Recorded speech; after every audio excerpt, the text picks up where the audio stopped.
Dan kalau kita niatkan nak buat untuk anak, kita yang kena kan, ataupun anak tu yang tak boleh? Niat untuk melakukan bagi pihak anaknya, kita yang melakukan ibadah korban niat untuk anak. Buat sungguh ni ke soalan saya saja tanya ni? Buat sungguh. Anak berapa tahun umur? 2 tahun. Bolehnya untuk ayah. Boleh tukar lagi niat ni ya? Sebab ibadah korban itu salah satu daripada keistimewaannya ialah kita dengar betul-betul ya? Nabi sebut kepada Fatimah, wahai Fatimah, itu anak Nabi.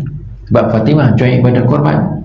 Nabi tahu, tapi Fatimah niat sendiri, bukan Nabi niat untuk Fatimah. Wahai Fatimah, berdirilah kamu di sisi binatang korban kamu dan saksikan, tengok, bukan duduk kat atas rumah sini ke Masapuri, dah sembelih belum, okey, dah sembelih tahu ya, main game. Turun tengok, kata Nabi, darah yang mencut tu sebelum dia jatuh ke bumi daripada binatang tu, dia keluar sembelih kan, mencut kan, sebelum jatuh ke bumi Allah ampunkan dosa orang yang melakukan ibadah korban. Jadi salah satu daripada keistimewaan ibadah korban ialah diampunkan dosa orang yang melakukannya. Jadi nasihat saya lah, budak 2 tahun memang tak ada dosa. Budak 2 tahun tak ada dosa. Jadi kalau macam ni budak umur 28 tahun macam ni, memanglah ya, sesuai dia lah, sesuai bapak dia, sesuai bapak dia. Kalau budak 2 tahun tu akikah lah. Tapi sebab bagi saya nasihat, biar kita buat, kita orang dewasa yang buat, sebab kita ada dosa. Satu. Yang kedua, kalau nak buat juga untuk anak, tunggu dia dewasa dulu. Dia dewasa lagi bagus. Dia tak mampu nak buat, tak apalah. Kau setuju tak ayah buat untuk kau? Kau tak mampu kan, ayah buat satu nama untuk kau. Alhamdulillah, terima kasih ayah. Okey. Itu pun dengan izin.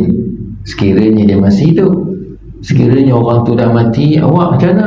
Saya buat nama arwah ayah saya. Okey.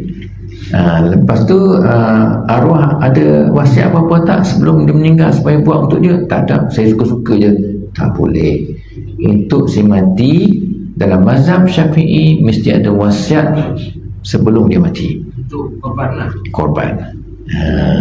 Kalau si mati mesti ada wasiat dia. Dia kata sebelum dia mati mesti nazar tu, atau kita jumpa tulisan dia, WhatsApp dia ada kita, sebelum dia meninggal, dia kata abah wasiatkan tiap-tiap tahun satu bahagian korban kos sembelih untuk ayah, bagi pihak ayah.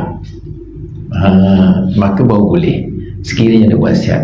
Ada pun orang hidup, maka mesti dengan izin, telefon mak saya buat korban kat kampung lah, Alung dah buat kat Putrajaya, satu bahagian untuk mak cakap mak tak izinkan sebab mak dah buat kat kampung, badan tempah lah satu bahagian, maka tidak sah.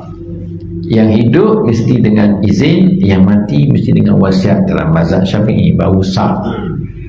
Sebab tu saya galakkan biarlah orang dewasa yang buat, sebab kelebihannya dekat situ tu, gugur dosa.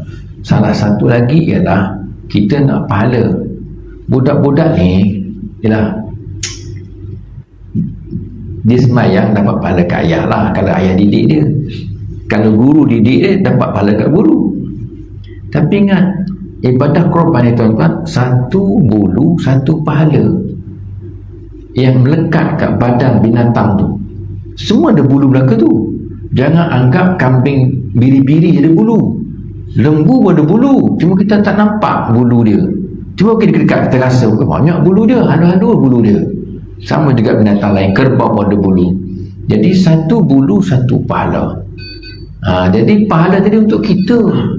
Budak-budak tak apa, dia tak semayang pun tak apa. Budak-budak 2 tahun ni, 3 tahun okey lah kita semayang, 7 tahun baru suruh semayang kan. Jadi nak beritahunya sebaik-baik bagi saya lah, pada pandangan saya, biarlah ayah dan mak buat atas nama kita masing-masing. Sebab kita nak gugur dosa, kita nak pahala.